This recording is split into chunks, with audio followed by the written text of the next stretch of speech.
சட்டியில் நல்லெண்ணெய் ஊற்றி அதில் வெந்தயம் போட்டு அது கூட சின்ன வெங்காயம், வெள்ளைப்பூடு, பச்சை மிளகா, கொஞ்சம் கருவேப்பிலை.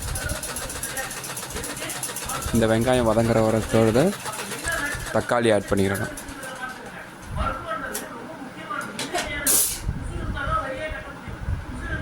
நல்லா இதோட கொஞ்சம் உப்பு சேர்த்து வதக்கிக்கிறணும்.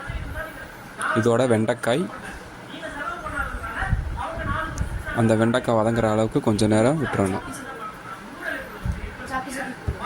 இதோட 4 டீஸ்பூன் மிளகாய் பொடி, இது கூட கொஞ்சம் நேரம் நல்லா பரட்டி வதங்க விட்டுறணும். இது கூட நம்ம புளி தண்ணியில் மஞ்சள் சீரக பொடி, மல்லிப்பொடி, மீனை கொஞ்சம் நேரம் மேக்னேட் பண்ணி வச்ச மசாலாவை ஆட் பண்ணணும்.